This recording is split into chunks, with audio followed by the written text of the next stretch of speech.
Hey guys, this is John. And Austin. And this is another episode of the Meatgistics Podcast. We're going to cut here in a second to an interview I just did with Jake from Berkshire Agricultural Ventures, and we'll be right back. All right, we've got a guest with us today. We've got Jake Levin from Berkshire Agricultural Ventures. Now, this is an organization we talked about a couple of weeks ago, and I said that we reached out. They were gracious enough to be on our podcast with us, so we've got them remotely. The Meatgistics Podcast does not yet have the wherewithal to fly people down here and meet with us, so we're doing it all remotely. Jake, thanks for being with us. When we initially found your organization, it was through an article talking about how you guys work with farmers, trying to get them not only resources such as money, but also information. Can you talk a little bit about what clued you in that was needed in your industry? That's a great question. So Berkshire Agricultural Ventures in general works with farmers and business owners who have businesses, agribusinesses, and generally we offer financial and technical support, information, guidance, etc. The organization was founded not that long ago, in 2016, because we were hearing from farmers and agribusiness owners that they needed extra support, that the kinds of support that a lot of traditional businesses get through various avenues, whether it's like small business association or chambers of commerce, et cetera. Just those resources don't really exist for a lot of farmers and agribusinesses. And the organization has seen a lot of need. We have new client intake all the time. But more specifically for the work I do, I'm the manager of the local meat processing support program. The idea for that came from my colleague Dan Carr, who's a livestock farmer and also was a plant manager for a USDA inspected poultry processor. And so he came to the staff at Berkshire Agricultural Ventures. This is long before I came a part of the team, and said, he spoke both as a meat processor and as a livestock farmer, that there's a lot of need specifically for processing support, that livestock farmers in our region, just as is true throughout America, really have a lot of hurdles, and one of the biggest pain points is just the lack of capacity, the throughput at processors. I know around here most processors are backed up a year, are booking out a year, 2 years out, and that's true everywhere from what I hear. And Yep. And so Dan suggested to Berkshire Ag Ventures that they put a little extra effort and muscle behind looking into this problem. So Berkshire Ag Ventures reached out to kitchen table consultants and asked them to do a study of the region to see where the needs were, what Berkshire Agricultural Ventures could do to help improve systems in this region. They released that report, and some of their big findings were that we have a lot of processors. We're fairly lucky in terms of the infrastructure that already exists there, but that there's a lot more that those processors could be doing with a little extra support from Berkshire Agricultural Ventures or an organization like us, whether that's a little extra working capital through a low interest loan, or taking the time to work with someone who has real expertise in like bookkeeping management or HR management or just operations and systems in general. On top of that, we saw a need for more cut and wrap facilities in the area to help alleviate the existing slaughterhouses. When we talk to a lot of processors in this region, and this is true everywhere, the problem isn't the kills, the problem is the further processing and the value-added production. That's where things really get backed up. So if we could have more opportunities for that kind of production, that would be really helpful. And so we started this work about a year and a half ago, and it's been nonstop since. Dan was right. There was a real need for this kind of support. My background is as a meat processor, as a butcher. I was a USDA plant manager for 2 different small value-added production facilities in the region, and before that, did a lot of whole animal retail butchery. and I grew up in this area, in this region, so it was really exciting for me to have the opportunity to do this kind of work, and work with the various meat processors and livestock farmers that I've been working with for over a decade. Yeah, and obviously your previous experience gave you insight into it.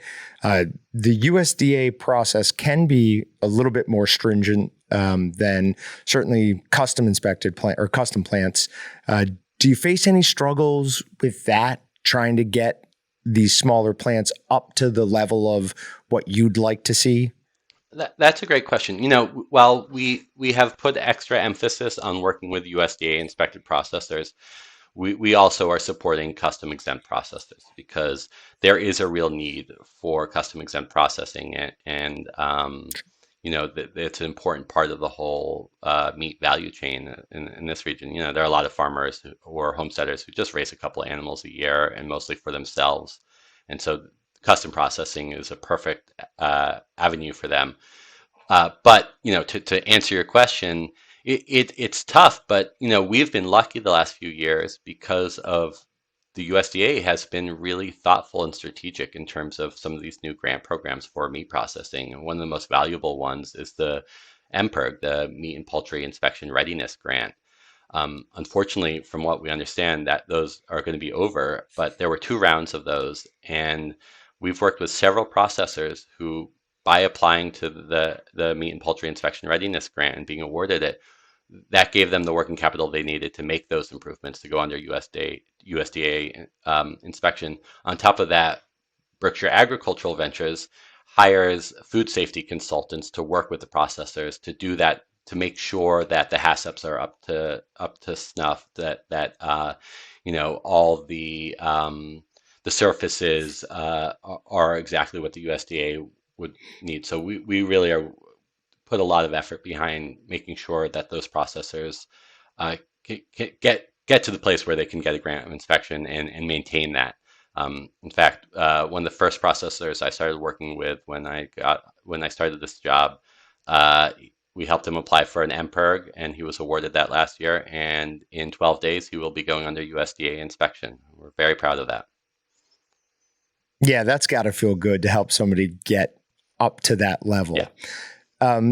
So one of the things that I really see coming in the food industry, particularly probably more the meat industry, is more locally sourced food. I think it helps with a few issues people have with the meat industry, but I also think it's better for the environment. I think we're going to start seeing more regenerative farming, more local farming. A lot of the meat that you're helping with here, is that staying somewhat in the Berkshire areas, or some of it, I know you said, was value added. So is that going out all over the country? Yeah, that's a great question. Almost all, if not all, currently that of the farmers and processors we're working with are really keeping things within the region or the food shed. So Berkshire Agricultural Ventures is based in Western Massachusetts in the Berkshires. And our service area includes Western Massachusetts, Northwestern Connecticut, and the Hudson Valley of New York, which really is a larger sort of food shed and agricultural community. When you put those 3 states and 4 counties together, and the majority, if not all, the farmers, that product is staying within this food shed. So some of that might be going into New York City or Boston, or into the capital region in New York, but it's really within a couple 100 miles for the most part. There's a real need in terms of value-added production. There's a real need for more infrastructure, more opportunities to create USDA inspected value-added products. We just, there are processors in this region who have really great value-added product lines, but it's still your sort of classic things like smoked, bacons, smoked sausages, fresh sausages, maybe some meat sticks. But when we talk to both entrepreneurs who are interested in entering the meat value chain, but also livestock farmers, there's a real need for production for rendered fat. Broth is a huge one, especially to be able to utilize things like bones, skin, chicken feed, or trotters, etc. Also, like pet food and pet treats, dehydrating organ meat, etc. And those opportunities don't exist. I could imagine if we're able to help develop and foster those sort of opportunities, that we might see some of that product leave our region. But our focus at Berkshire Agricultural Ventures is really on the local food economy and local food systems. And that's where most of the farmers we're working with are where their interest is as well. Yeah, I've been up into the Berkshire. So I grew up in the Northeast. I've been up there many times. Unbelievably pretty area of the country. Yeah, I'm down in Kansas right now. It's not the same. It is not the same. I was just back up in not the Berkshires, but the Adirondacks this past weekend. And man, do I miss how green and the beautiful forests and the mountains. It's a special place. I always try to tell people, I'm like, you probably have the wrong idea of what the Northeast looks like. Like you're probably seeing a bunch of like New York City, Boston. Right. I'm like, you got to get out of that. One of my favorite places in the world to spend time is New Hampshire and Maine. Mm-hmm. I mean, talk about just wilderness. Yeah. It's awesome. Yeah, I agree. So you guys gave out $900,000 in loans. Is there one either upgrade or pieces of equipment that you find that the majority or a plurality of that amount is going towards? So just to back up for a second. So as an organization, sure. We've given, and my colleague Shannon Smith, who's the director of lending and finance, she'll be listening to this shouting at me because I won't get the number exact, but we've given, I think, over $1.5 million over the last 6 years in loans, low interest loans to people across the local food systems. The press release that you guys read that connected us was here within the local meat processing program that I manage, we won a grant from the USDA to establish a revolving loan fund just for meat processors. And that revolving loan fund will be $840,000. So the grant from the USDA was for $630,000, and then we were able to raise a match from our community members for $210,000.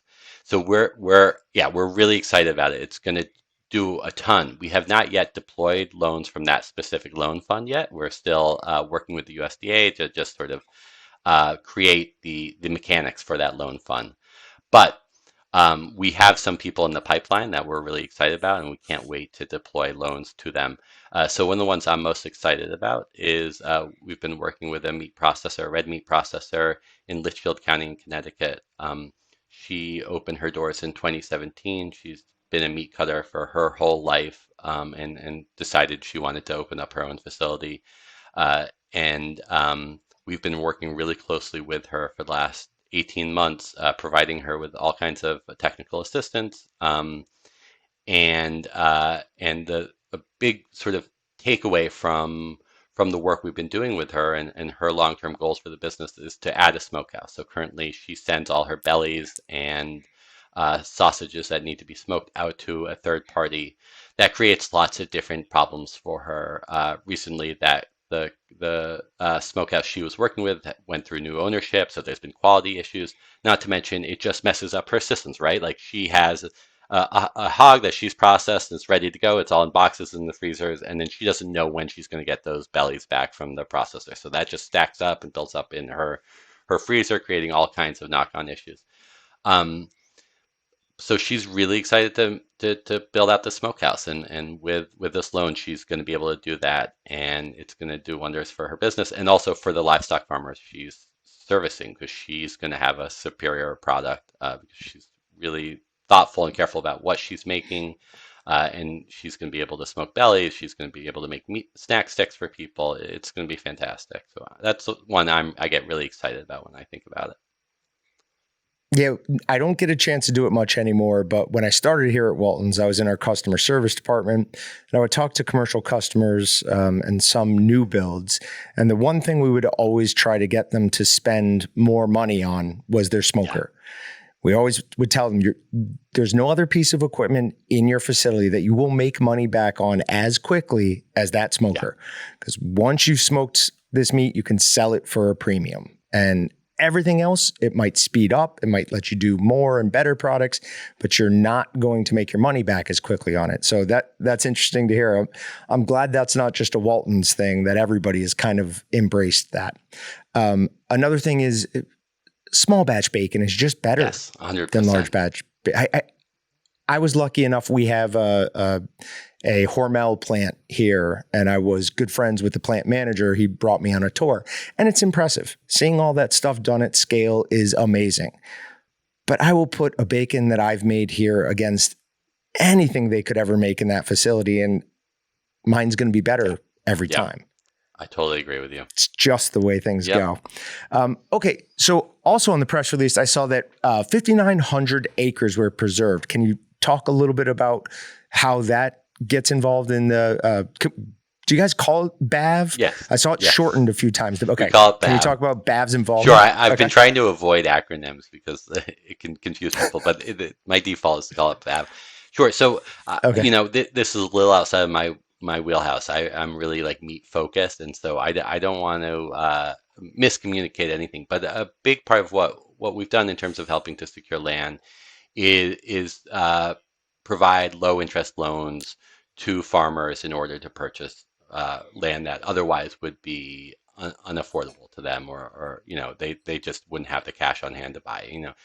You were speaking earlier about how beautiful it is here, and it's true. We're really lucky. I'm so fortunate that I grew up here and can continue to live here and raise my family here. But I'm able to do that because my family was from here, and so there was land and there was a house. It was my grandmother's house, and I could buy that for my parents at a below market rate. But because we're the Berkshires and we're the Hudson Valley and we're Litchfield County, with huge second home owner community. I mean, during COVID, I think we saw some of the largest population growth in the whole country in this region. The cost of land has always been a huge issue, and it's probably the biggest issue facing farmers in this region. Farmers are just getting priced out. There are bidding wars over land for cash, and so it's one way that we can help and usually when we're helping to preserve land, it's us working with a bunch of other organizations like American Farmland Trust or Land for Good, partners like Berkshire Grown, the Community Land Trust here in the Berkshire County, et cetera. Because buying land is complicated. It's not just doesn't take a lot of money, but it also takes a lot of legal know-how and understanding of zoning and stuff. So while it's not our expertise, it's something we're really committed to, and we have the financial tools to help make that happen when we partner with other organizations. So, without land, there is no farming. So. Yep. And without people, the next generation taking that over, there is no farming. Right. One of the things that's always not disappointing because it's their life, they can do whatever they want with it. But you hear stories of, this farm has been in my family's, or it's been my family's for generations. My kids don't want anything to do with it. So they end up selling to some conglomerate. And that's just either going to be then changed into a subdevelopment or just become part of one of these huge, farms that are just monocropping or, it's just large, herds of animals. It's loses a little bit of that, what made it unique, Yep. That's really what I think. And I've probably talked about it way too much. But I really do. I look at what's coming and the number of people who are self-selecting out of, big agriculture, out of factory farming. But these aren't people that don't want to eat meat anymore. They just want that meat to be healthy and ethically raised. Yep. So small farms are the way to do that. I agree 100%. Yep. Well, looking at some of your testimonials, the one that kind of stuck out to me as I was reading was the first one, that Skyview Farms. It seemed really interesting. You help them through an entire 9-month process. So this isn't something where you're just stepping in and handing out a loan and every once in a while going, oh yeah, no, do this. Are you walking these people through this hand the entire way as it kind of sounds like from reading this stuff? Yeah, what a great question. Yeah, I think that's at the heart of what makes what we do so effective and important is, yes, like you said, we can write a low interest flexible loan. So often the loans we uh, make are like at 3% at the most, which is, if you look at similar organizations to ours, like Farm Credit East or something like that, they sort of tend to be with the marketplace, so 7-9%. So we're really competitive that way. And really, the only reason we charge interest is we need to be able to cover, the staff that manages those Yeah. loans. But that we offer really what we sort of call wraparound services. So yeah, we'll write you a loan, but we will also hire a business plan writer to work with that farm to make sure they have a business plan that is sustainable and makes sense, that they are doing financial projections that are looking 2, 3, 5, 7 years out to make sure that what they want to do is doable and make sure they have a roadmap for doing that successfully. We might hire someone to work with them to do marketing, to update their website or rebrand, to make sure that when they are able to produce that dairy product or that meat line, that they're going to be able to sell it well and that it looks good on the shelf. So like within the local meat processing support program, the cornerstone of what we're doing is the work, the technical assistance and the financial assistance we're offering existing processors. So when you asked me about the loans and some of the projects I was excited about, I talked about the smokehouse. So that came out of 18 months of various consultants that we've hired working with this processor on a weekly basis, meeting with her. When you talk to her about how it went, she had QuickBooks and she was managing her business, but she hated it, and it took her hours every week to do that. And she wasn't confident that she was doing it the right way or that she was making the right business decisions. 18 months later now, when you meet with her and talk to her about it, she laughs and she says, "Yeah, it's fun, and all of it took me an hour this week." Um, and she's like, and now I can make decisions that I feel good about and know I'm doing the right thing. Or if I have questions, I can very quickly look back into my financial systems and say, oh yeah, that's right. Or no, actually, I shouldn't do that now. I should wait. And that's amazing. I'm so proud of that and happy with that. So yeah, it's useless if you give someone money without giving them that other support and helping them guide through it. Farmers and meat processors are similar in that it is some of the hardest work, and they're working all day, every day. And at the end of the day, and often also have, young families or other lines of work. At the end of the day, to ask them to work on their business when they're so busy working in their business, it's just unreasonable. And so for us to be able to give them the space and tools to be able to really work on their business strategically is huge. One of the things that surprised me about at least the meat processing industry down here, we sell all over the country, but a lot of the people that at least I've met are more Midwestern based, a lot of the business owners. What surprises me constantly is how much they're willing to help each other out. They're not keeping secrets from each other. They're not saying, trying to mislead somebody. It's a very helpful community. Do you have the same thing up there? Yeah, that's a cool question. I think we do. I mean, I was just visiting with a processor who I've worked with for years, who I love. I'm helping him apply for a grant, the local meat capacity grant from the USDA right now. And we were walking around the kill floor, and he was showing me. This is something he designed and built himself back in the 80s, and hasn't seen a lot of upkeep since. And he said, listen, Right. this stuff's outdated. It's not working the way it should, and there's new equipment, and I want a new scalder dehairer to put in here rather than this crazy old thing I'm using. And he's like, yeah, I called up X processor, who's about a half hour, 45 minutes north of him, and asked him if I could come see his and see how it works. And he said yes. And so I think yes. I think we all see it. We're in it together. I mean, processors know that there's more demand than they can meet, and so I think that helps everyone be in this together, right? Because there's nothing really to lose. I think all ships rise, right? And that's certainly our attitude.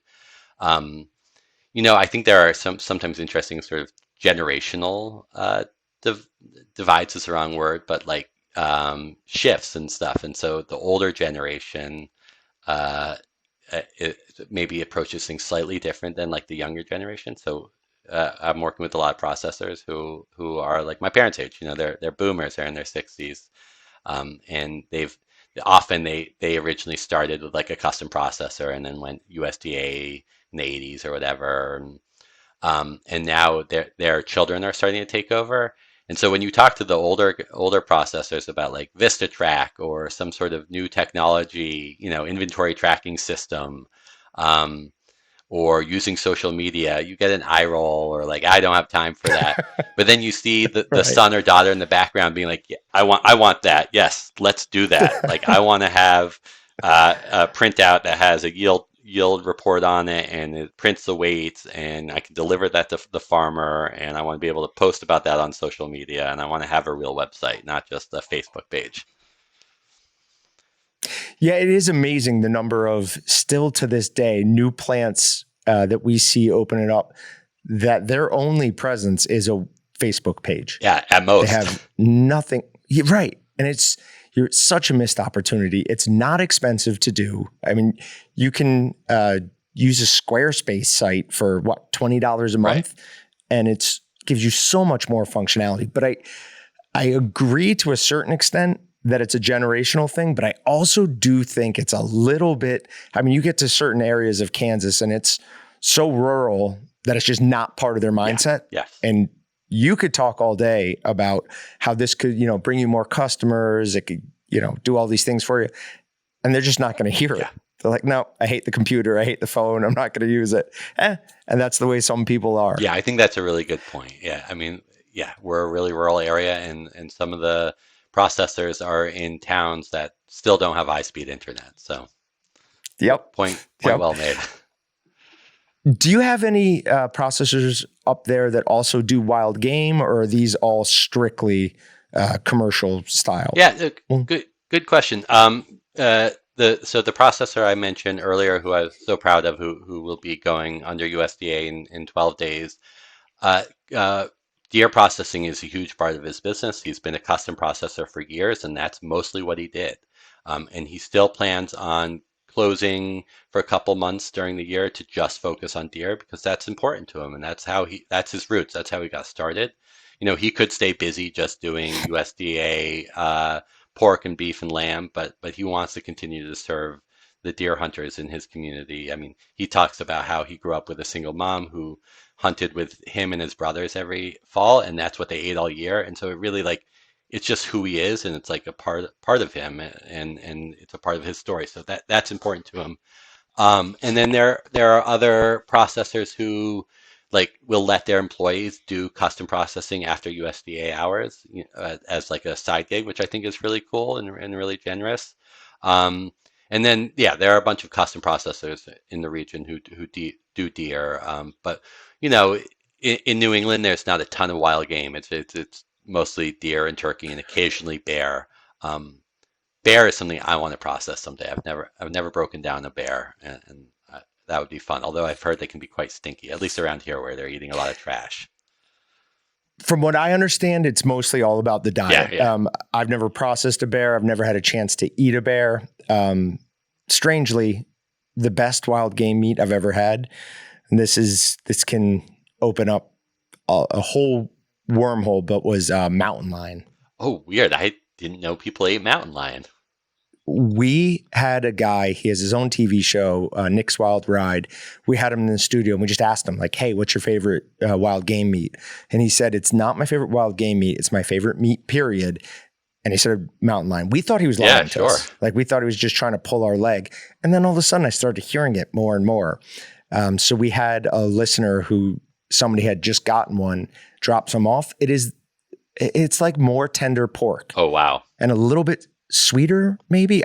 We can't figure it out why it stays so tender, but it is so good.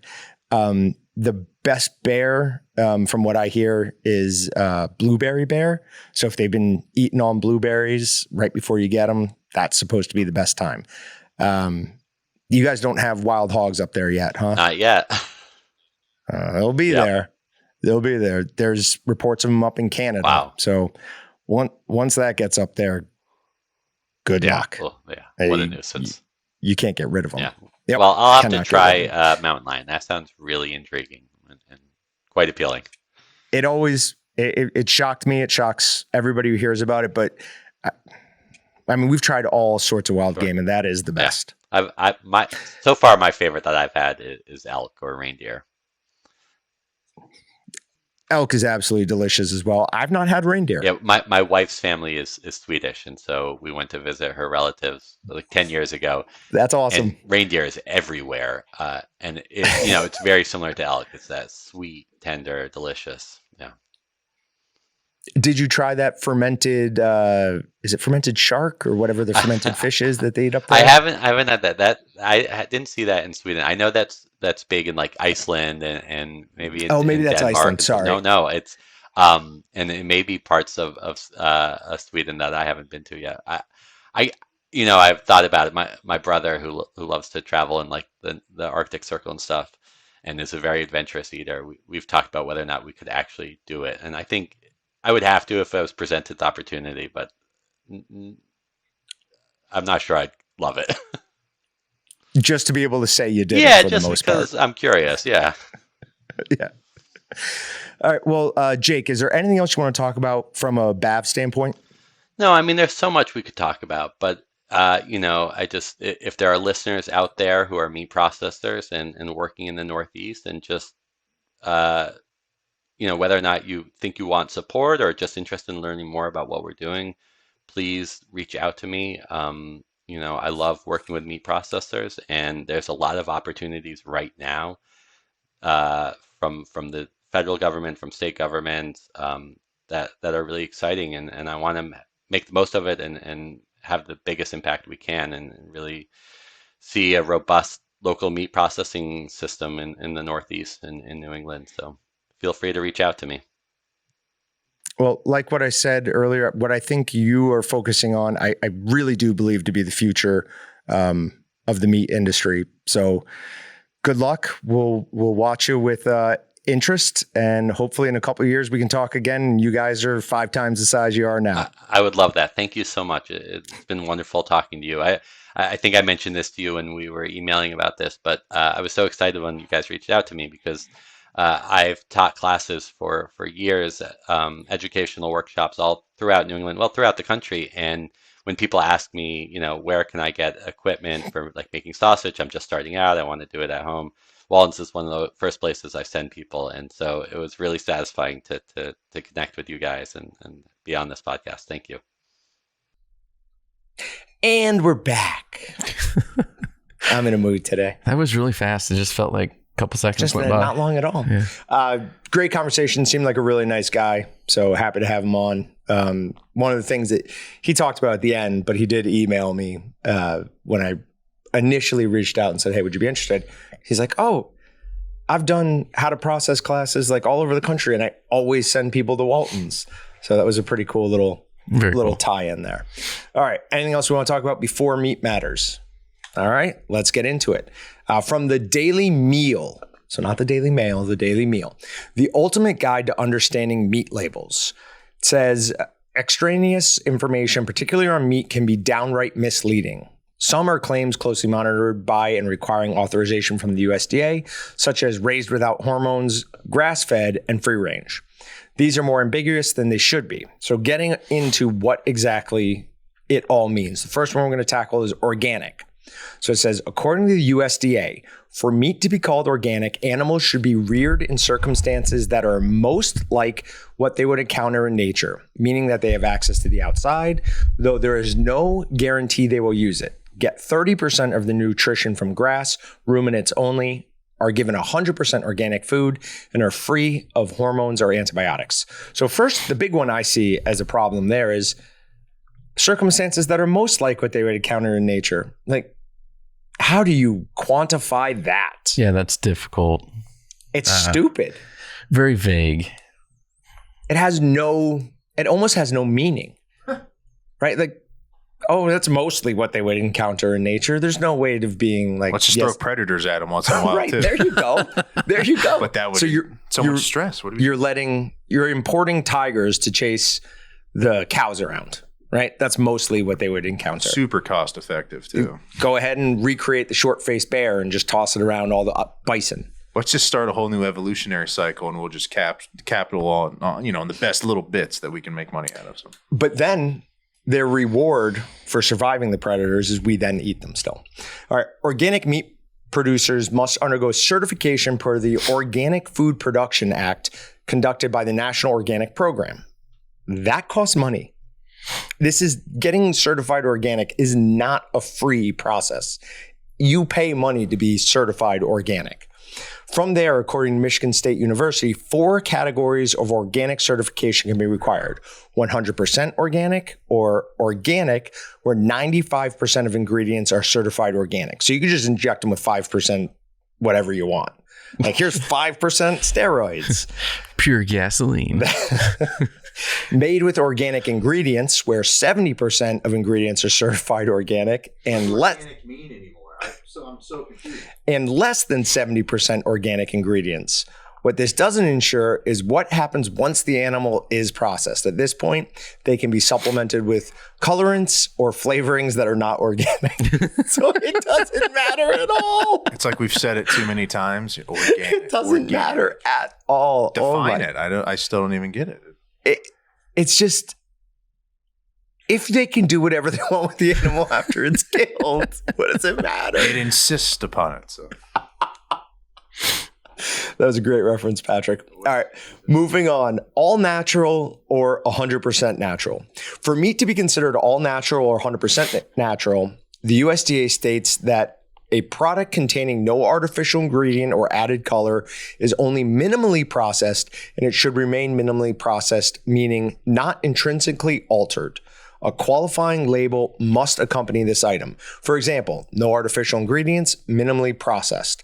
While this sounds good in theory, it does nothing to regulate how the animals are being raised. So we have the exact opposite of the one before. We could be raising our chickens in a landfill, but then don't do anything special during the processing, and we get to call them 100% natural. Also, the way I understand that is you can't inject it with water, broth, anything like that. So you are going to... I wonder if you could, to an extent, because it just says no artificial ingredient and minimally processed. So could you inject with just water? I mean, nothing's going to help if you just inject with water. It's going to come out. You got to add salt or a phosphate or something. So can you add... I don't know if you could add a phosphate, because would that be classified as that can't be natural? That can't be. Got to be considered artificial. Also, though, I want to argue the minimally. Like, minimally for what? Minimally to taste good? That's totally different than just minimally. Yeah. There's got to be like a actual like code of regulations that has some more specific things in it, because that's very You would big. think there is no certification for this label, nor is the USDA or FDA for poultry and eggs regulate this term in any meaningful way, meaning practically anything goes. So what are you doing buying 100% natural? It means nothing. Basically, if you've got a food product out there, label it all natural and see what happens. It's the same thing. I was just talking about this with my wife again. You know how I've complained, like, nobody's taking things off the shelf and checking the calories, the fat, the sugar. They're allowed to go up or down by 20% of what's on the label. No. 20%. That's bad. Right? How sure you are? How sure? I can't talk. I got you. I know what you're saying. My wife told me, and it's nutrition, so I highly doubt she's wrong. True. Okay. She has gone next. Like, she looks amazing right now. She's shredding fat off her like crazy. And how she said she's done it is she's eating nothing processed.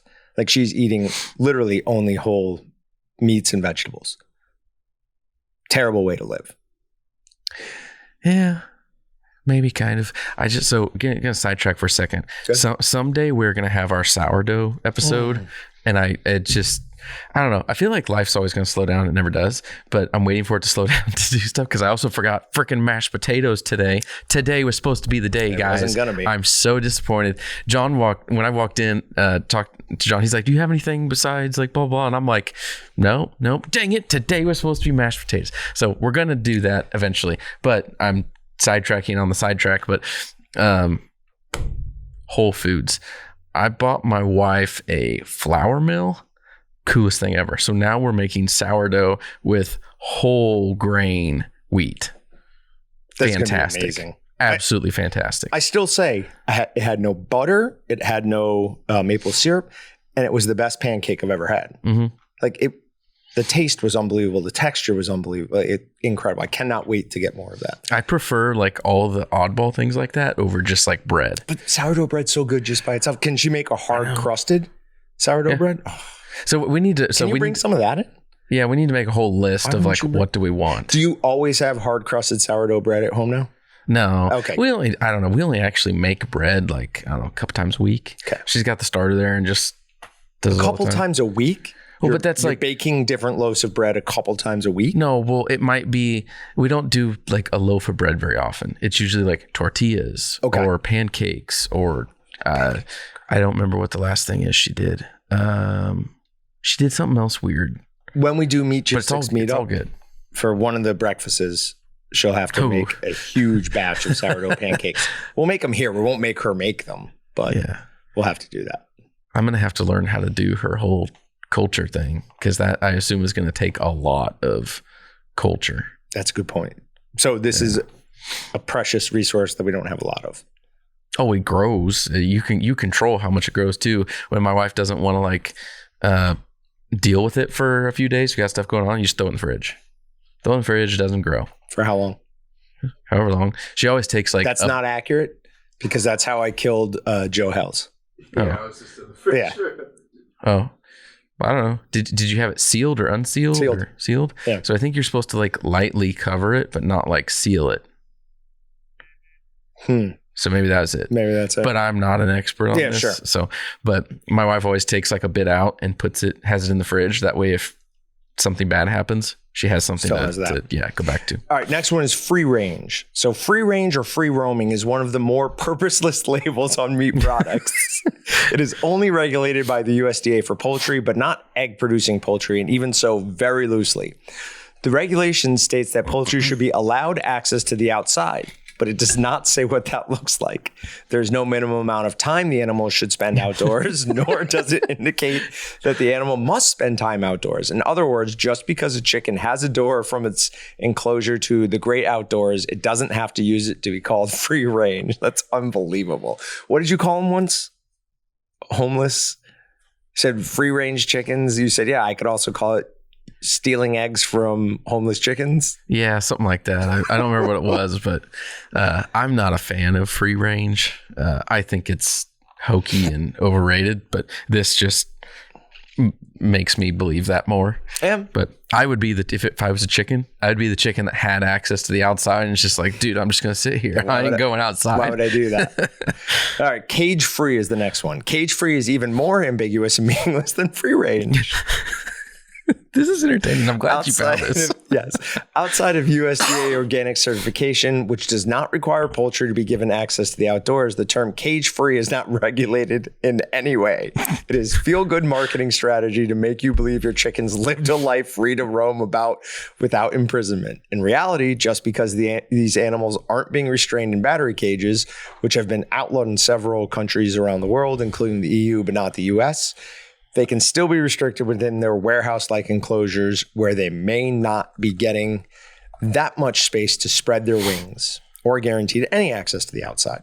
So again, free range, cage-free, ignore those. They do nothing. All right, grass-fed or pasture-raised. Now this is where I care a little bit more. Grass-fed refers to ruminants fed exclusively a diet of grass or forage and no grains. Pasture raised or pastured refers to animals who have spent time outdoors eating grass and fodder. Pasture raised is an unregulated term, leaving its interpretation up to each producer. When it comes to the term grass-fed, things are a bit more ambiguous. While producers wanting to include this term on their labels must submit to such a request to the USDA's Food Safety and Inspection Service for approval beginning in 2016, the Agricultural Marketing Service Branch for the USDA no longer regulates the accuracy of these claims. This means producers may finish their cattle on grain to help them gain weight closer to slaughter. Grass-fed also does not indicate whether or not the animal was given antibiotics or hormones, but I don't think it does. Like, I don't think grass-fed, that has no antibiotics or hormones injected. Those two things are totally different in my mind. Yeah, I think some people look at it and they start to think like, ooh, this was grass-fed. It's fancy, so it shouldn't have the rest of the stuff. But when in general, really just what it means is it doesn't taste quite as good. Yeah, basically your fat's not going to be as marbled. It's not going to be as yummy. Give me that corn-fed beef, might think, and this is probably, you're not going to agree with this, but I might think that a grass-fed burger tastes a little bit better, but definitely not a grass-fed steak. Yeah. I don't know. Burger. So you remember when we had Wagyu burgers, like we didn't identify those properly. My opinion and theory is that once you grind it up, you lose so much of what should be the difference in taste and mouthfeel that you don't notice the difference. So a steak, comparing a steak between different types of animals, different ways they were raised and fed, like that's the best way to differentiate. Once you get to a burger, it's burger. But Zach from Crable's, I was with him a couple weekends ago, and he says he likes to put in Wagyu fat into his ground beef. So it does something. I imagine it's still good tasting fat. Yeah. But I don't know. Maybe we're gonna have to do this. We should probably buy a half a Wagyu cow for Walton's. How about talk with Zach and get I don't know, a handful of steaks and some burger and some stuff, and we'll do a little side by side test. But we need to have some clearly laid ground rules on what we're doing, because we can't let this be one of our normal deals where we try 20,000 things at one time. Right. It needs to be just like. Also, I still think Patrick was lying to us about what was what at the end of that. I see, but that's what he would say. No, I couldn't keep a secret. That's actually fair. All right. Grain-fed or corn-fed. Grain-fed or corn-fed is also not regulated, although it may evoke strong feelings. For some, it's equated with feeding animals a diet antithetical to their natural diet, like grass-fed beef. That makes it sound like grass-fed beef is also not how they normally eat. Poorly written sentence. For others, I know that it's like connotate, but I've never seen the word connote in one place before. It connotes. I mean, that's a stupid word there. I don't know. It connotes a specific quality of meat that is tender, has more marbling, and maybe juicier than grass-fed. Grain-fed beef can be labeled as organic, all natural, or both, as long as the grain fed to the animal is organic and it was not treated with any artificial flavorings, ingredients, or colorants after slaughter. So you could get organic grain-fed beef. Interesting. I mean, it makes sense. I would pay more to have something labeled as non-organic corn-fed beef, and I'd be like, heck yeah, $3 more a pound for that steak. Give it to me. All right. Made in the USA or product of the USA. Whoever wrote this is just a savage. This particular label is somewhat infuriating. Under the current law, this label is strictly voluntary, often applied to meat imported but slaughtered in the U.S., and meat that has been imported but rewrapped or has otherwise undergone additional handling. In other words, it gives Americans a false sense of security in believing that the meat they're consuming was born, raised, slaughtered, and processed in America, where up to 6% of all red meat and poultry is consumed in the U.S. is imported. and 12% of all red meat, poultry, and eggs purchased in the U.S. have these labels. That's insane. Well, a new rule was proposed by federal agriculture officials to change this rule to strictly refer to domestically produced meat has not yet gone into effect. No antibiotics added. According to the USDA, no antibiotics added labeling may be used on labels for meat or poultry products if sufficient documentation is provided by the producer to the agency demonstrating that the animals were raised without antibiotics. If you see labeling to this effect, the labeling should be accompanied by either a USDA processed verified shield or USDA organic shield on the package. Any other claims cannot be guaranteed or verified. Additionally, contrary to popular belief, this statement does not encompass the use of hormones or any other pharmaceuticals. And while regular antibiotic use is of concern due to the increase of antibiotic-resistant strains of bacteria, this does not prevent a producer from treating a sick animal with antibiotics as long as the adequate time is given post-antibiotic use for the animal to pass it through the system before it's slaughtered. So no antibiotics added other than that one time we had to when it was sick. That just doesn't make sense. It doesn't make sense. This is fascinating. Like, yeah. So this next one's no hormones added or no hormones administered. What do you want to bet? It doesn't mean that the animal was never given hormones. Yeah, there's probably something in it. All right. We're going to have to post the link of this. Oh, no, this next one's a little more stringent. It's real? Okay. There's the no hormones administered may be added to the label if the producer has undergone verification by the USDA submitting supporting documentation. That's like the only thing so far you have to do to like actually go through a deeper process there. Maybe not the only thing, but the biggest piece. So, that's interesting. Are hormones, I assume hormones are probably have a bigger concern than any of the other areas there so far, or at least more of a kind of taboo type of thing that for most people. Yes, but hold on. Did you read the last sentence? No. It says supplemental growth hormones that are given to animals to help promote more rapid growth, larger size, or more robust milk production is in question here. So those are the hormones that are being administered is ones for rapid growth. And so, okay, they're saying that's what those are the hormones they're saying are not being used here. Others maybe. Okay. Yeah. Okay. So when it says is in question here, I read it as in, they might be added in there. Okay. You're probably right there. Humanely raised. I don't even want to. Well, the USDA requires meat producers to submit substantiating documentation to verify any animal raising claims, such as humanely raised, before including such claims on meat labels. The standards required to meet the criteria are modest. They also aren't enforced. While third-party certifications can be obtained by producers, these are unregulated and inconsistent, making them useless from a consumer awareness perspective. Short of establishing more rigorous enforcement and qualifications to meet this kind of claim, your best option is to purchase meat from a local meat producer. Just what we were talking about with our guest. All vegetarian diet, vegetarian fed. I've never even seen that. Have you ever seen that? No, never seen that. I mean, that's a new one for me. Chicken, they'll eat a lot of bugs.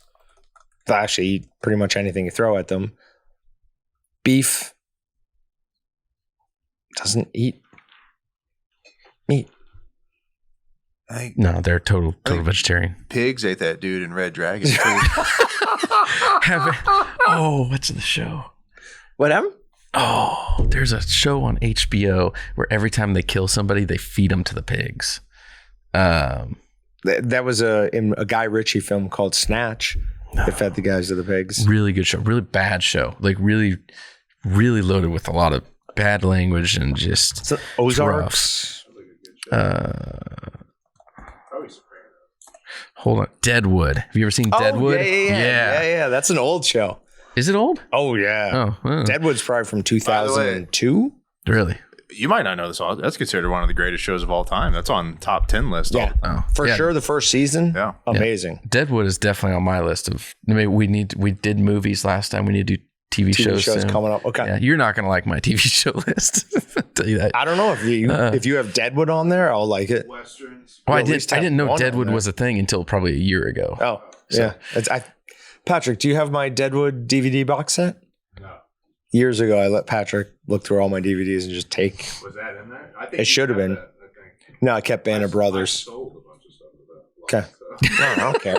No, he did. I told him I was going to sell it. Not going to bother me. Is there anything else you want to let me borrow from your house? All right. So back to the all vegetarian diet. Like other animal raising claims, terms such as vegetarian diet or vegetarian fed are included under the USDA's animal raising claims labeling guidelines, which require documentation with the substantiating evidence to prove a producer is following protocols for all vegetarian diet. These claims are seldom verified by on-farm inspection, making organic labeling a better bet to guarantee animals are not being given feed, including animal byproducts of any kind, such as waste from slaughterhouses, animal feces, manure, and other animal products that's safe for humans to eat. Okay, hold on a second. I think my entire perspective on this article just flipped right there. I don't think this person's a savage. I think this person is anti-meat. Oh, for sure. Probably. Yeah. Probably showing the quote unquote hypocrisy, Yep. which it is. I mean, I wouldn't argue against it. I think a lot of the labeling that we deal with is silly.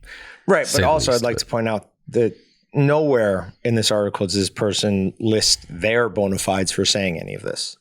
I don't know. I have the author pulled up. After we're done here, I'm going to do some research to figure out who she is. GMO-free, non-GMO. Understanding non-GMO labeling on meat is complicated due to several overlapping laws regarding mandating labeling bioengineered foods, existing USDA organic regulations, which automatically require animals to be fed non-GMO feed, and regulation allowing organic meat and poultry producers to file paperwork with the Agricultural Marketing Service to include additional claims about their meat being non-GMO. That is a very long sentence. And I'm pretty sure I got lost somewhere along the second line.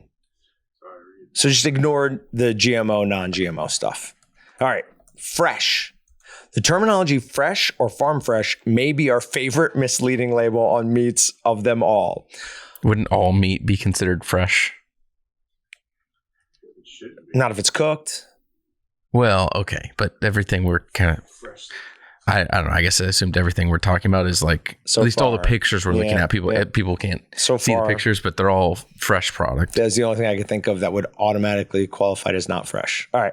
Unless the labeling refers to poultry, it means absolutely nothing. Where poultry is concerned, fresh defines poultry that has not been stored below 26 degrees Fahrenheit. Poultry kept below 0 degrees Fahrenheit must be labeled as frozen. Poultry that's been held between 0 degrees and 26 degrees isn't required to have any labeling, which is perplexing.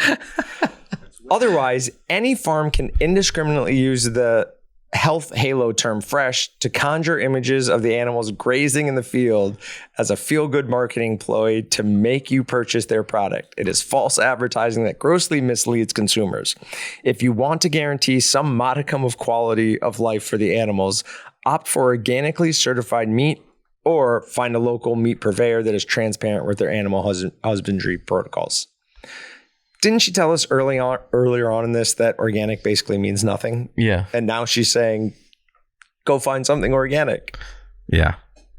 I've been putting together a list when we're done here. I have a new label for the next chicken breast that needs to be sold at the grocery store. Okay. It's a handful.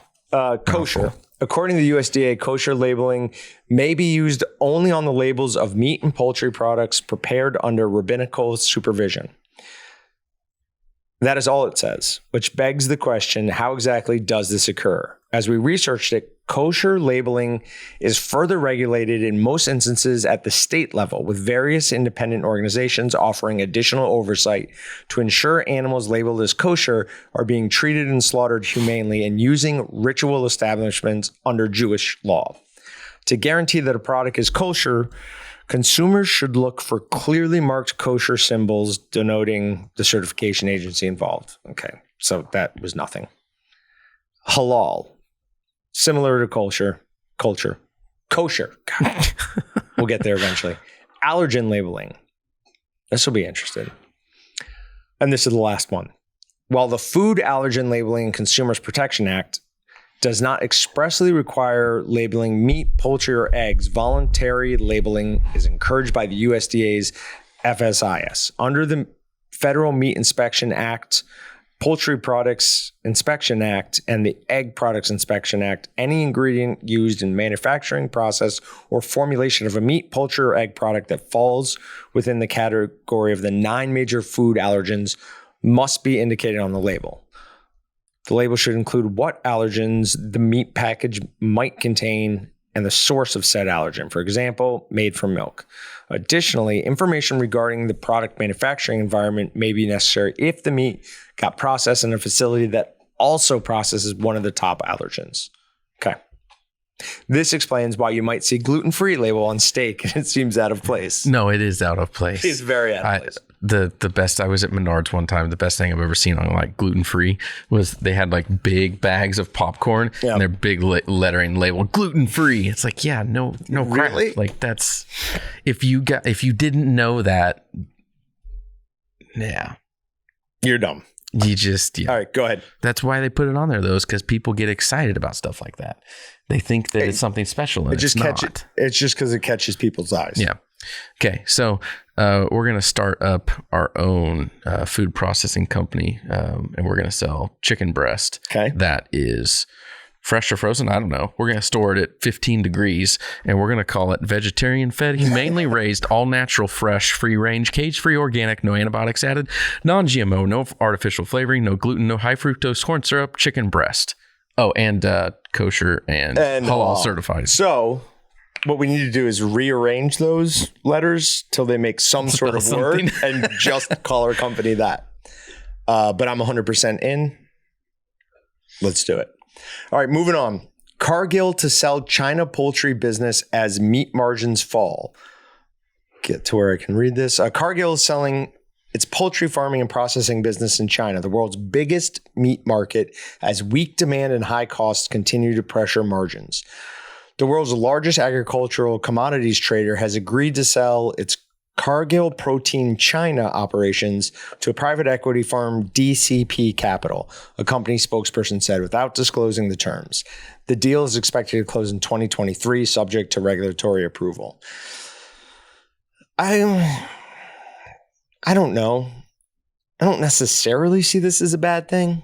I mean, we don't know anything about DCP Capital, but Cargill is divesting itself of a asset that seems to be waning. Seems fine to me. Yeah, half of the company in theory shouldn't even be owned by Cargill anyways. That's usually a Chinese stipulation that if you're like an American company and you're operating a business in China, half of it has to be owned by a Chinese corporation. Yep. So, which they then require a CCP official to be in the business. So, all right. After years of being vegetarian, they couldn't help but eat meat again. This is from Bon Appetit. Welcome to The Anxious Carnivores, a mini-series about the changing culture around meat consumption.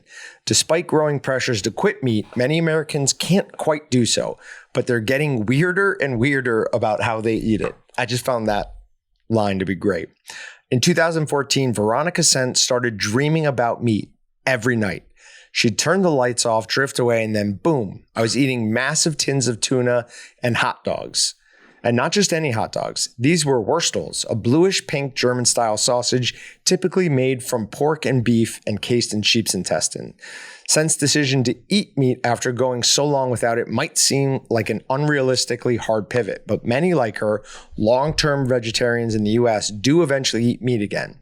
At just 5% by some estimates, plant-based eaters are already the vast majority in this country. In 2014, Funalytics, formerly the Humane Research Council, an organization that conducts research to support animal welfare, discovered that 84% of the 11,000 vegans and vegetarians in their study pretty quickly reverted back to their omnivorous ways. 1/3 of participants lasted less than 3 months, and over half started eating meat again within the first year.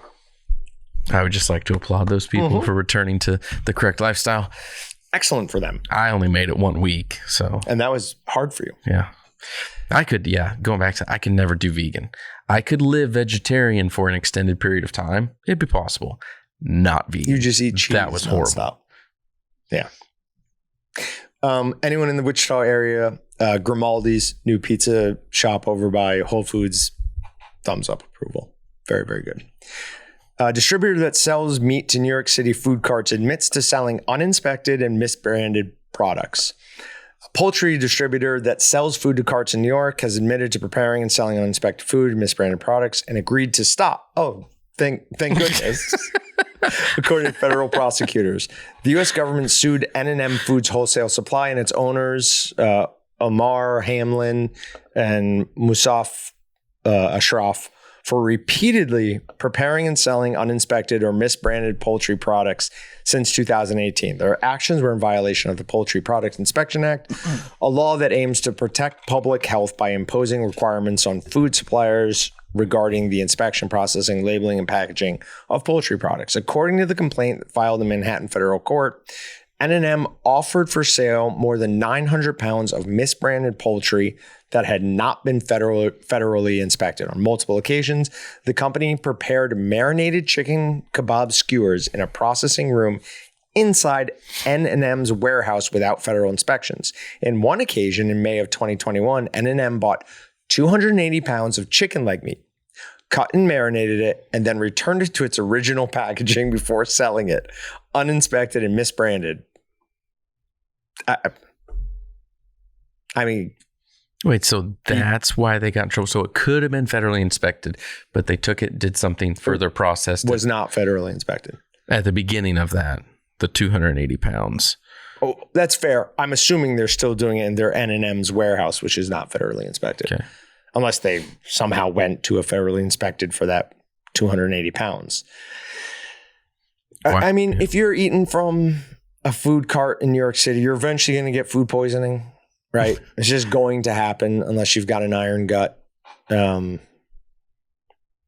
yeah, just be very, very careful. I don't see the point of cutting corners for just like 280 pounds of chicken there, or the 900 pounds talked about elsewise. It's not like if you're going to cheat the system, this sounds horrible, but at least cheat the system and go do hard. It good. Yep. Yeah. Be a criminal. Go big or go home. All right. We are over time, so we'll skip to this next one. This is from Veg News. Why this CEO says plant-based meat is a lot like electric cars. And we're not going to spend a lot of time on this, but I do agree with him there in that it will never work and it's actually way worse for the environment. So that's a good parallel, but it is for the exact opposite reasons that he thinks it is. I don't think it's a good parallel because I like the idea of electric cars. Why? You're faster, more torque, just more. You're faster off the line. You're not going to get up to the same top end speed. Yeah. You'll never beat the internal combustion engine. It's just not going to happen. I don't care about going 200 miles an hour. You would rather go 0 to 60 fast than be able to drive 200 miles an hour? Oh, yeah. I'm the opposite. Yeah. I mean, the new Bugatti, I think, is a sub 2 second 0 to 60 now. And yeah, like the really top end electric cars could still probably just barely beat it. But I'd still rather have the internal combustion engine. I don't know. I'm a big Ram truck guy. You don't say. If you don't know, all of Walton's is a big Ram truck place. Every vehicle we have is either a Ram truck or a Jeep. But Ram is coming out with like an electric version of their truck, and that looks sweet. Like the practicality is going to be a problem because the way things stand now, range still 40 miles. Can't get it. Tops. Well, no, like 500 miles, but sure. Still a problem. I need to be able to just go fill up at a gas tank, fill up my gas tank at a gas station and go, not wait for an hour or two to charge. But the specs on that truck versus the normal ice version is going to be, internal combustion engine, is going to be better on the electric. Okay. So in the daily man's ability to get something, yes, if you want to buy a Bugatti, like we don't have that type of money. Unless you're doing something on the side I don't know about, like it's never going to happen. But we can buy an electric car or truck. Yeah, but it's not like there's no cost in topping off your batteries. That electricity still costs money. They're more expensive. They're impossible to fix. They're worse for the environment. And then when you're done with it, it can't just go to a junkyard. I'm not concerned about all that. I'm concerned about having fun driving it. I'm more concerned about the environment than you are. Yeah, I think you are. Yeah, that's interesting. All right. Grocery store secrets revealed. Butcher admits grocery store marinates. Okay, we'll just read it. The man said, all of the preseasoned meat that you see at the counter, I guarantee is rotten and has been seasoned and mixed with onions to make it smell edible. That's disgusting. That's gross. He also says that seafood in cases at stores isn't safe because the cases aren't kept cold enough to keep the food fresh, and people are better off buying frozen seafood. Yeah, I don't believe that. Yeah, neither do I. Scroll down a little bit. There's one person. So like some people who work in other stores respond. There's one that brings up Wegmans. It's in there somewhere. There's somebody from Wegmans responded. They're like, you must have worked at a terrible, disgusting place, because I worked at Wegmans and we took pride in Publix. No, not Publix. It's Wegmans. There's changed. Yeah. So it says y'all work for some shady places.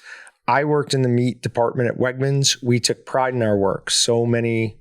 What does it say? So many procedures to ensure food freshness. So many procedure. Yeah, they missed an S.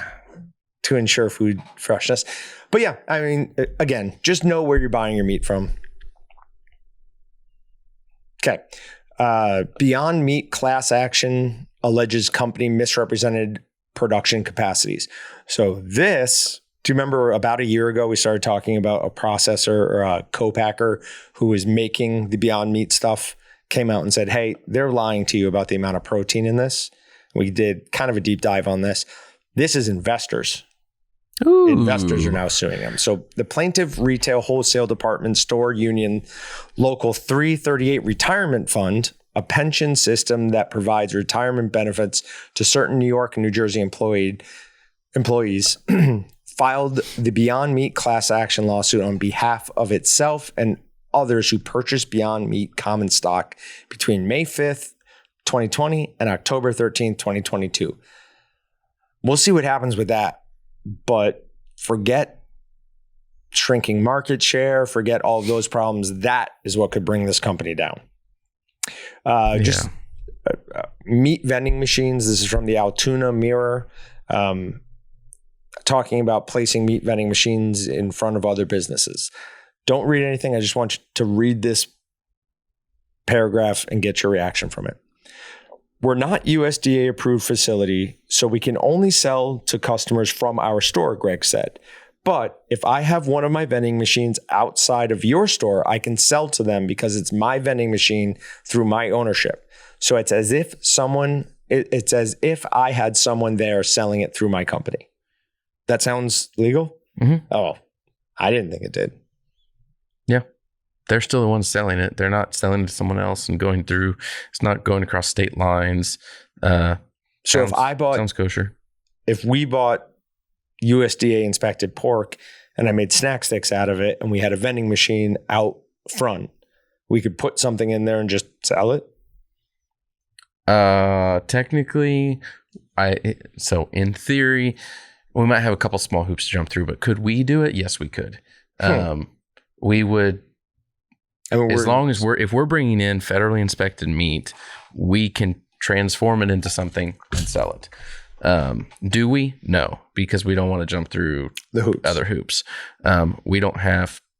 Yeah, kind of a bad example because I don't think that's what they're necessarily talking about. It'd be like, I don't know, one of the places around here, Walnut Valley. They have several meat markets in around Wichita. Instead of, I don't think they have one in Wichita. A lot of the communities around. Right. So say they wanted to put them in Wichita. They stole our idea of going to Quick Trip, and they got to deal with Quick Trip, and they put their vending machines at every Quick Trip. Now, probably bad example because Walnut Valley is federally inspected, I believe. But if they pretend they're state inspected.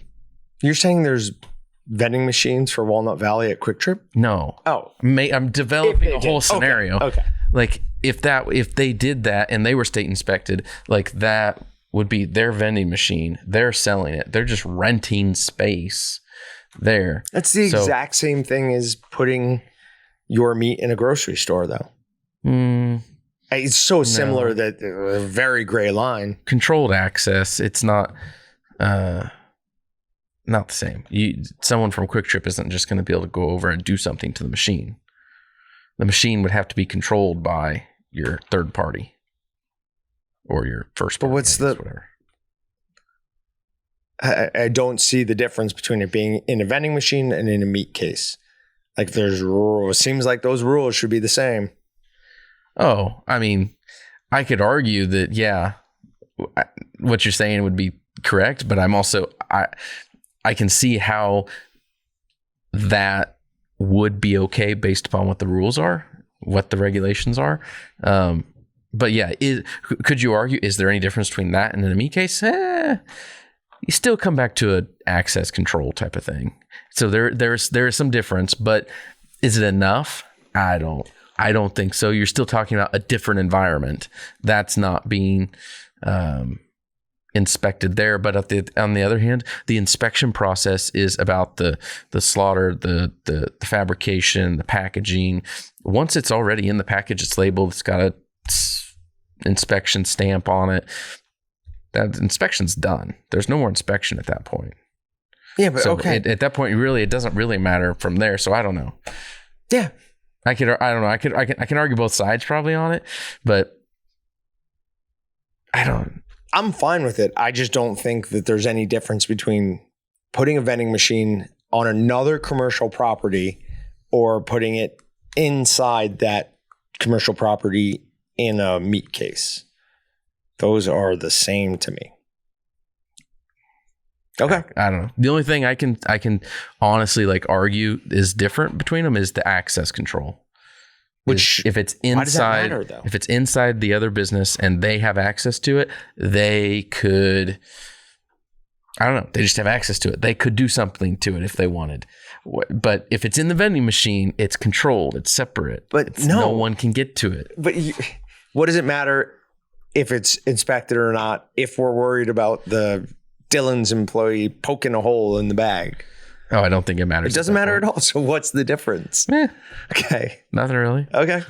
All right. Last one. My meat eating family picks on me for being vegetarian. Dear Reverend, I'm the youngest in my family and also the only vegetarian. Anytime we have a get together involving food, I get picked on. Backyard barbecue season is the worst. With that upon us, do you have any tips for how to make them stop? I just said nothing. You deserve it. You should be ridiculed and hopefully eventually you start eating meat again, get your blood iron up a little bit and gain a backbone and throw a punch. That is my recommendation. Throw a punch. Yeah, to be honest. Or take a trip to Stabby Town.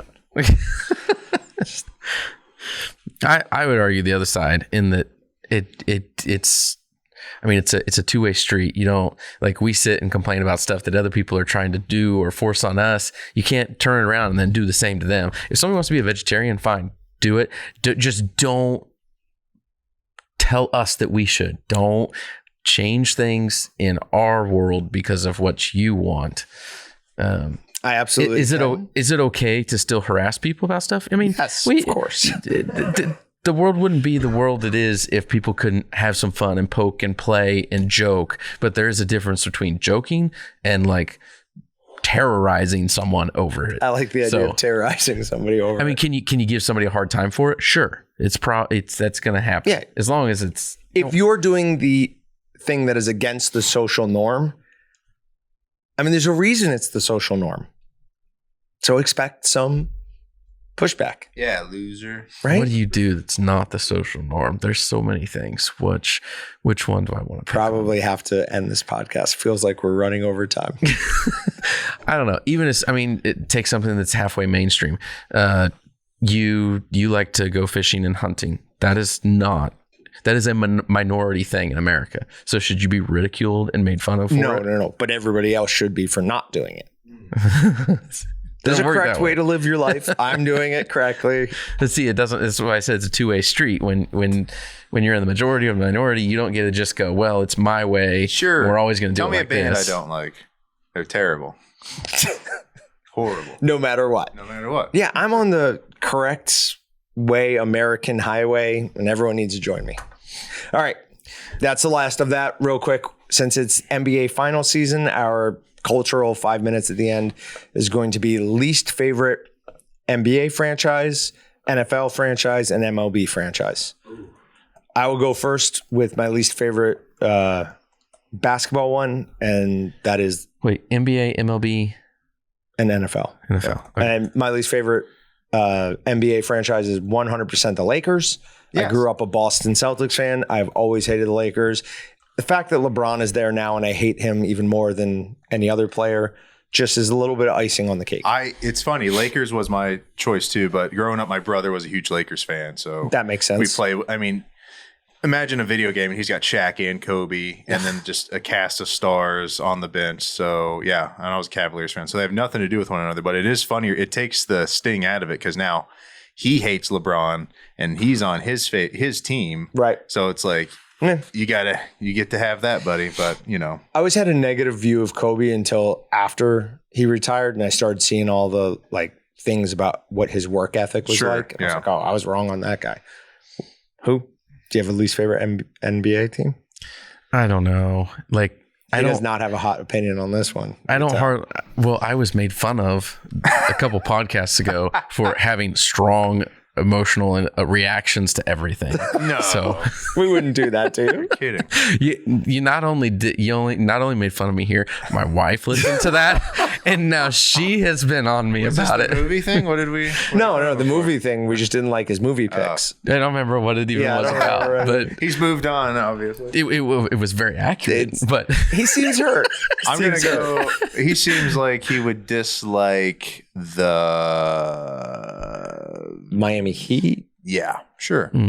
That's an easy one to dislike too, though. So I haven't hardly watched NBA forever. I watch a lot of basketball, but I only watch college basketball. So when I last used to watch a lot, would have been 90s. Nice.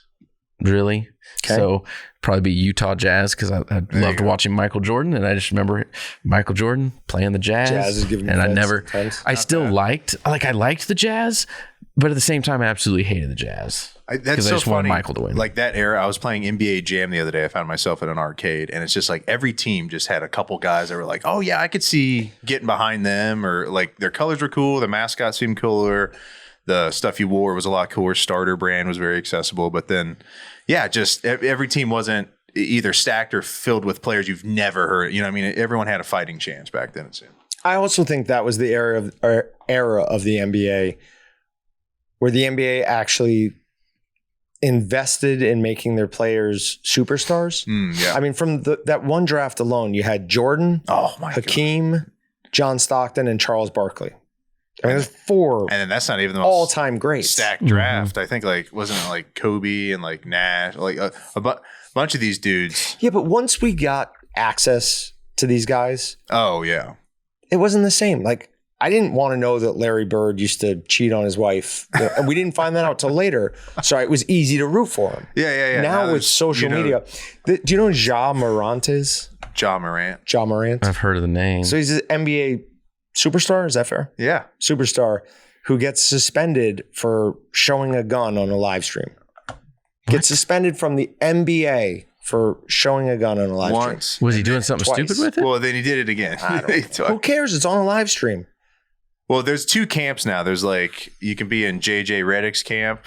Where I would never be in JJ Redick's camp. Where he says it's legal, right? Right. That's fine. But then Charles Barkley says, well, you can't, you're making millions of dollars on the back of the NBA. You just got to fall in line at a certain point. Oh, God, I'm on JJ Redick's side. Yeah. That annoys me. I agree with that. Should have waited and listened. So it's like, do what's legal, but at the same time, there's extreme ramifications if you don't play ball with your, employer. So I'm always going to take the side of Second Amendment. Some people forget that, like, professional athletes like that, they're employees. Yeah. They still have to follow an employee handbook, quote unquote. They have to do stuff. They don't just get to do whatever they want. But this guy is that's what off Barkley the clock. Said. That's what Barkley Yeah, it doesn't matter. He's off the clock exercising his Second Amendment right. You do something off the clock, and it still could affect us, especially because you are a image of the company. You love everything I do. He's not wrong though, because there were white players that pose with big machine guns for Christmas cards, and so they're doing the same thing, but it's looked at in two very different. They're getting lights. In trouble too, or no? No, they're not. Yeah, but are you posing or are you brandishing? He was brandishing. To be fair, sure, but at the same time, that's a societal difference. And it's also a camera on a live stream. Well, it's not that's their version of a Christmas card. Right. It's not like he was younger people on the strip, the Las Vegas Strip, with a phone brandishing his weapon. He was in his own home. It was almost showing fly on a wall scenario of a not an intimate moment, but just two guys hanging out. Yep. It was and yeah, once it's out of their hands though. Once it's on the internet, I might have a new favorite NBA player though. All right, let's go on to Major League Baseball. Have you ever seen him play? No, I hear really good. Yeah, baseball. I disliked the Braves growing up. I feel like they got a lot of shine. A lot of kids in my neighborhood. Once again, my brother liked them a lot. Overrated on baseball games. I mean, when you have Maddox and Glavine in the bull, like you don't even need a big bat to win, which they proved. I mean, of course, and then you got all the Chipper Jones fans. That's how I could tell you're kind of a average 90s baseball player. Who's your favorite player? Oh, I like Chipper Jones. Oh, okay. I know exactly what you're up to, buddy. You don't want to field. You're not going to dig. You're not going to pluck one at first, and you're going to get hit in the face and cry. So Patrick loves pigeonholing people off of their pop culture stuff. I love it.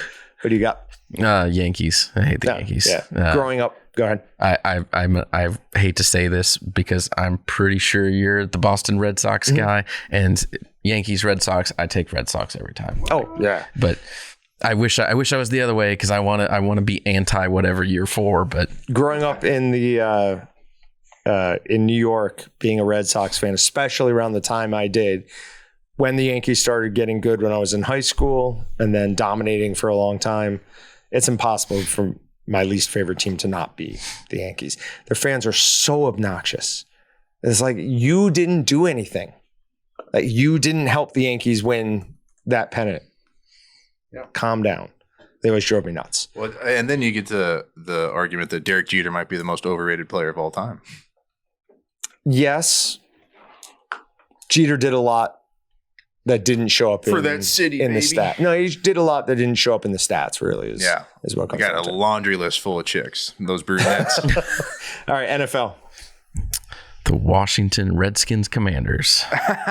That can't be your answer. No, the only reason I say that is because of you. Patriots. That's a great answer. Great answer. Because I was. I don't know how young I was. I was younger when the Patriots started winning, and they won everything all the time, and they kept going, and I just hate it. I hated Tom Brady. Yep. Now I look at it and I'm like, Tom Brady was freaking amazing, he's unreal, but still hate the Patriots so much. That's a good one. Yeah, when your team's in the AFC like mine is, you hate to see the playoffs on CBS all the time. You're just like, there they are again. Who they going to beat this time? So you going Patriots too? No. Okay.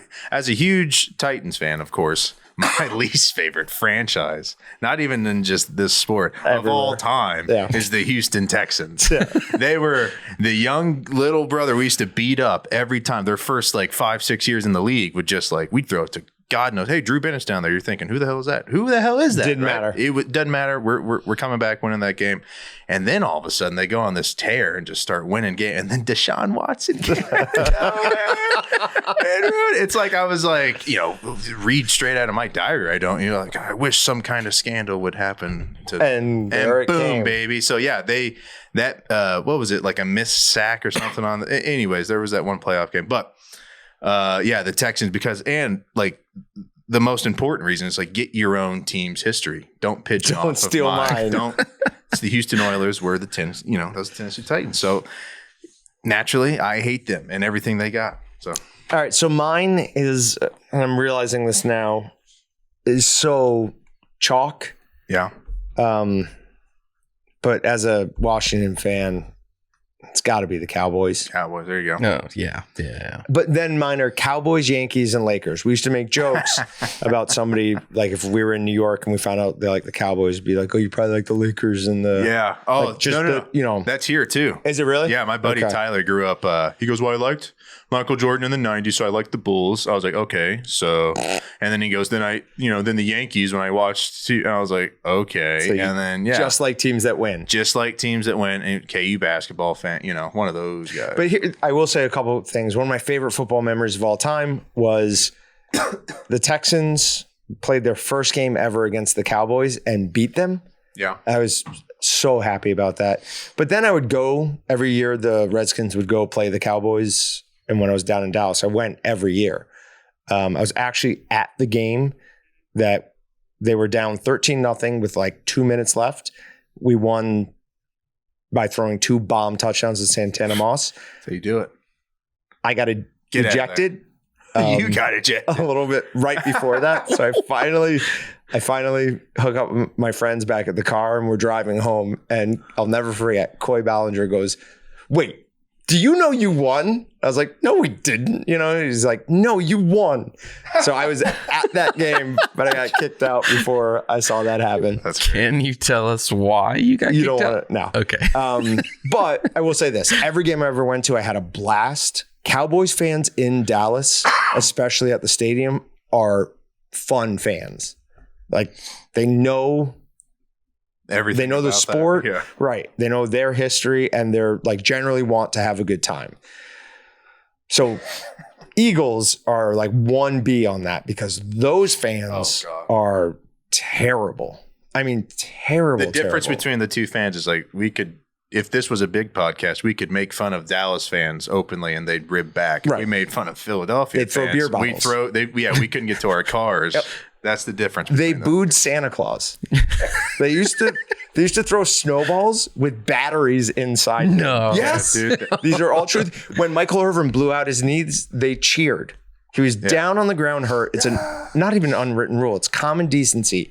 You do not cheer when a player is hurt. They spent minutes cheering about him Maybe they being thought he was getting up. injured. They're No. rooting for him. Come on, Michael. All right. That's it. We'll see you guys next week. Wait. Sorry. One more. We have to check this out. I've been staring at it like the whole time. You have like a cracker in your USB port. Oh, that's funny. No wonder that doesn't work. What is it? Is it really a cracker? It's got to be food of some sort. I think it's a piece of almond. What do you got? I was going to use a... Oh, okay. Wait, is it all? A little bit dirty. What the... I've been doing a lot of outdoor work. What have you been doing with that? Digging in the dirt with it. Oh, Yeah, that's pretty big. eat it. Gross. Gross. Yep. It's an almond. That's it, ladies and gentlemen. Thanks for checking out the Meatgistics Podcast. To shop everything but the meat, head on over to waltons.com. To get your meat processing questions answered by experts and enthusiasts alike, head on over to our online community at meatgistics.com. Waltons, everything but the meat.